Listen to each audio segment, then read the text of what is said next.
पानी लेके आ जा मुझे पानी।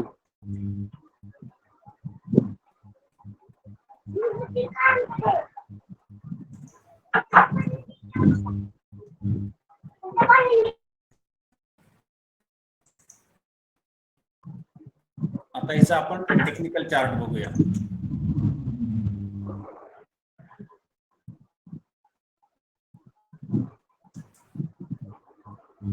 टेक्निकल चार्ट बघताना सर्वात पहिले मंथली लावायचा. त्याची एकूण लाईफ स्टोरी आपल्याला दिसते. एकूण लाईफ स्टोरी. तर हा कसा आहे, हा चार्ट कसा आहे की हायर हाय हायर लो, हायर हाय हायर लो, लोवर लो करत नाही, हायर हाय हायर लो असा, आणि इथून तो एकदम शॉर्ट सुटलाय. बरोबर आहे. मंथली चार्ट चांगला आहे आणि खूप जोरात वाढ आहे. आपण विकली लावूया. विकली लावून सुद्धा असं जर बघितलं आपण तर कुठे कुठे त्याची स्टोरी, इथे थोडस हायर हाय हायर लो, इथे इक्वल हाय वगैरे असं करत या ठिकाणी थोडस लो लो लो करत आला होता. त्यानंतर आता तो हायर हाय हायर लो, हायर हाय हायर लो, म्हणजे डाउस थेरीनुसार व्यवस्थित सुरू आहे. चांगला आहे. गेली जवळपास 1-1.5 वर्ष 2 वर्ष इथं हा खाली जाणं सोडलं तर तसा चांगला स्टॉक आहे. म्हणजे एकूण स्टोरी चांगली त्याची, हे बघून असं लक्षात येतं. गुड. डेली लावला तर तो मधून मधून त्याचे डिप्स त्याला येतात, आणि अशा डिपच्या वेळी त्याला जर बाय केला तर खूप चांगली गोष्ट आहे. आता सध्या इथे तो जोरात सुटलेला आहे, अजून त्याला डीप नाही. तर आता हे आणखी गेले आठवडाभर आपला भारतीय बाजार खूप पडलाय, त्यावेळेस हा खूप वाढलाय. बघ ना, या 5 दिवसामध्ये तो 22% वाढलाय, आणि तेवढ्या वेळेत आपला बाजार 5% पडलाय. विचार कर. याचा अर्थ बाजारचा याच्यावरती काहीही इम्पॅक्ट नाही, ओव्हरऑल बाजारचा. आलं लक्षात? याचा अर्थ हा स्टॉक चांगला आहे. डोळे झाकून त्याला खरेदी केले जाऊ शकते. डोळे झाकून खरेदी केले जाऊ शकते. आणखी एक गोष्ट याच्यात थोडीशी अशी बघितली जाऊ शकते, याच्यात आपण घेऊया त्याला.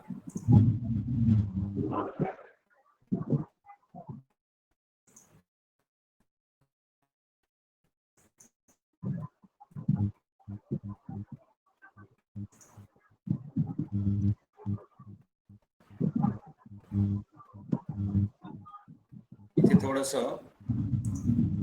बरं पडतं. IIFL सिक्युरिटीज गेला रे बाबा. हा IIFL सिक्युरिटीज आहे. इथे आपल्याला काय दिसतं की हे 3 वर्षात किती वाढला, एका वर्षात किती वाढला, आजपर्यंत एका वर्षात किती वाढला, मागच्या महिन्यात किती वाढला वगैरे, असं ते इथं दाखवलं जातं. मागच्या महिन्यात, याच महिन्यात, म्हणजे आजपर्यंत जो महिना गेला त्यात IIFL सिक्युरिटीज बघितलं तर 297% किंवा 300% 3 वर्षात वाढला.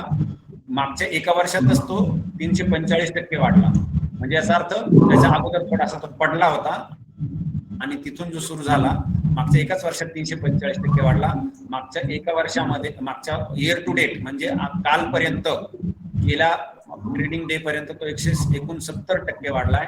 एका महिन्यामध्ये 24% वाढला, एका आठवड्यामध्ये 16% वाढला, आणि एका दिवसात 6% वाढला. असं आहे. लक्षात आलं? याचा अर्थ चांगली वाढ आहे. निश्चितच चांगली वाढ आहे, हे पण लक्षात आलं. याचा अर्थ हा जो स्टॉक आहे हा खूप चांगला स्टॉक आहे की नाही?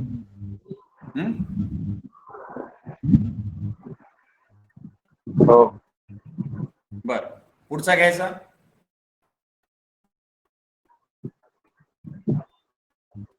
पुढचा घ्यायचा का चर्चेत? हो.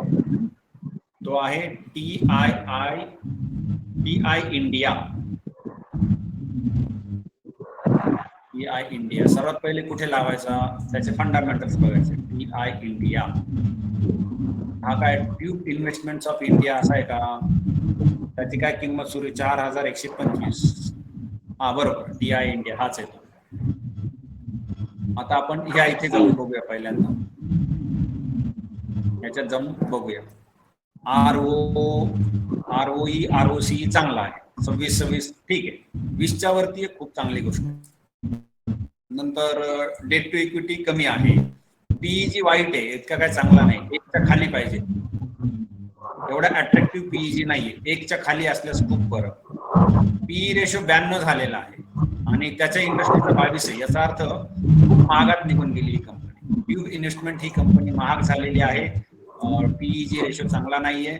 बाकीचे हे जे आहेत क्वार्टरली प्रॉफिट व्हेरिएशन आणि क्वार्टरली सेल्स व्हेरिएशन हे इतके अट्रॅक्टिव्ह नाही आहेत. हे पण इथं तर हे जाऊ दे, प्रोमोटर्स होल्डिंग कमी झालेली तर वेगळी गोष्ट आहे. फॉरेन इन्स्टिट्यूशनल इन्व्हेस्टर्सने होल्डिंग वाढवलेली आहे. फॉरेन FII चे 27% होल्डिंग झालेलं आहे, त्यांनी पण थोडीशी विक्री करून टाकली, ऑफलोड केला त्याला.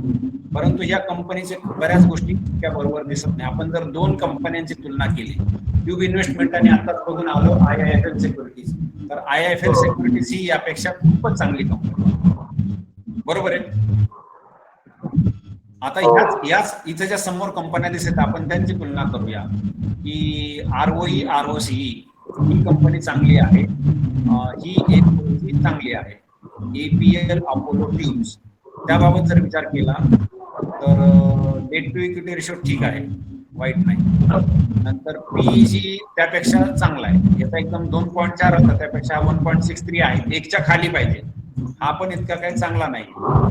पीई रेशो हा यात 61 आहे, पीई रेशो 61 आहे, तर तो पण एवढा काही चांगला नाही, परंतु यापेक्षा थोडासा चांगला आहे. बाकी क्वार्टरली सेल्स याचे आणि याच्यापेक्षा ट्यूब इन्व्हेस्टमेंटचे चांगले आहेत, याचे तेवढे चांगले नाही. याचा तर प्रॉफिट निगेटिव्हला गेलेलं, त्या मानाने याचा प्रॉफिट क्वार्टरली प्रॉफिट थोडासा बरा आहे. यांचा प्रॉफिट खूप आता पुढे जाऊया आणखी. याच्यामध्ये दुसरी एखादी चांगली कंपनी दिसते का, तर याच्यामध्ये दुसरी एखादी चांगली कंपनी जिंदाल स्टेनलेस स्टीलचा आपण विचार करू शकतो. जिंदाल स्टेनलेस स्टीलचा इथे काय दिसतंय, त्याचे डेट टू इक्विटी ठीक आहे, पीईजी चांगला आहे, 1च्या खाली आहे, पीई पण चांगला आहे आणि इंडस्ट्री पी ह्या ठिकाणी ही कंपनी चांगली दिसते. या इथं जर गेलं तर क्वार्टरली सेल्स हे निगेटिव्ह आहे, हे बरोबर नाही, ही कंपनी त्यामुळे इतकी चांगली वाटत नाही. Jindal stainless steel, Jindal stainless स्टीलचं माझ्याकडे आहे का, जिंदाल सॉय, तर ही कंपनी चांगली वाटत नाही. तर इथे याला काय करता येतं आपल्याला, सॉर्ट नाही करता येत. तर ह्या अशा प्रकारे आपण याची तुलना करू शकतो की कोणत्या कोणत्या कंपन्या चांगल्या आहेत. याला आणखी ही जी इंडस्ट्री, समजा स्टील इंडस्ट्री ना, तर याच्यावरती क्लिक करायचं स्टील, तर एकूण 134 कंपन्या त्याच्यामध्ये आहेत. स्टील इंडस्ट्रीमध्ये किती कंपन्या आहेत आणि ROC वरती सॉर्ट मारायचं. तुझ्या बाजूने एक खरखर खरखर आवाज का बरं येतोय, टीव्ही सुरू आहे का? थोडं ते नाही, मी इकडे इंटरनेटचा थोडा प्रॉब्लेम आहे, स्लो आहे, पंख्यात येत असेल.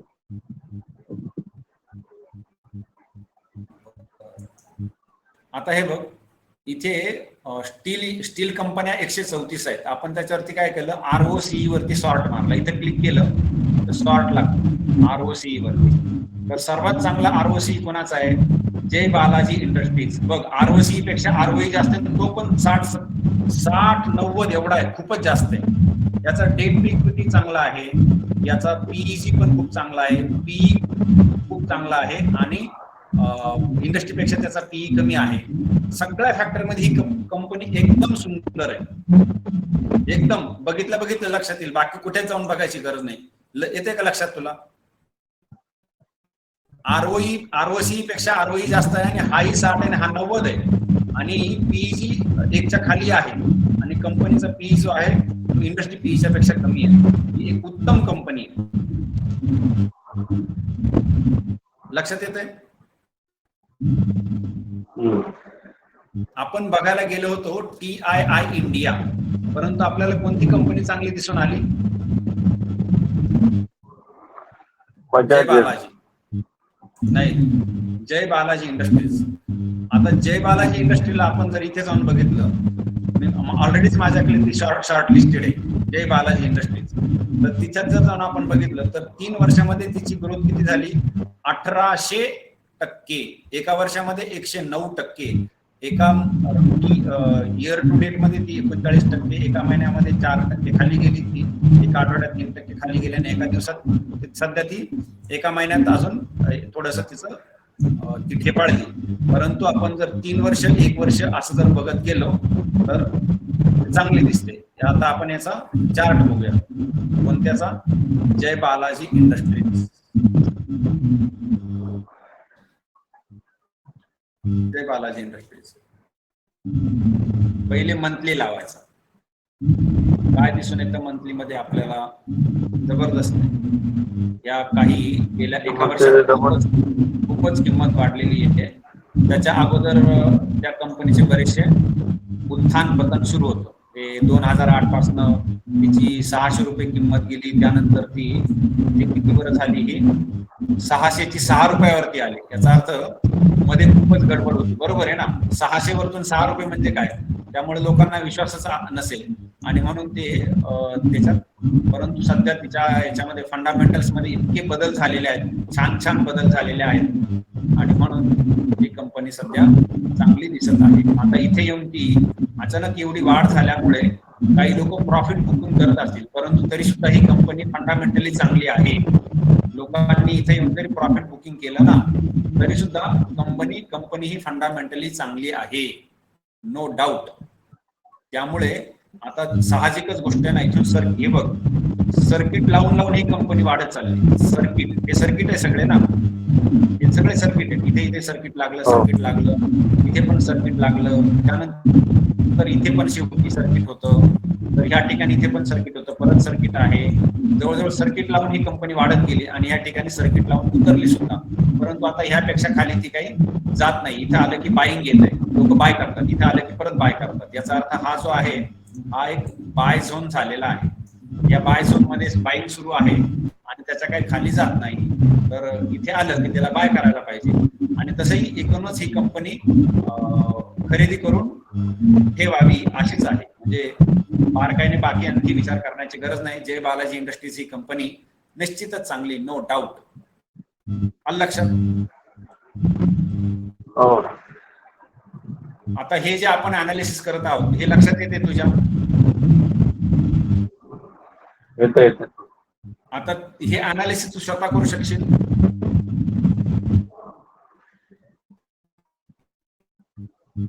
एकदम लगेच नाही करू शकत, पण हळूहळू शिकेल मी व्हिडिओ बघ. जो तो पहिला जो व्हिडिओ गेलाय ना तो 2-3दा बघ. तो जो पहिला व्हिडिओ गेला तो 2-3दा बघ आणि मग विचार कर.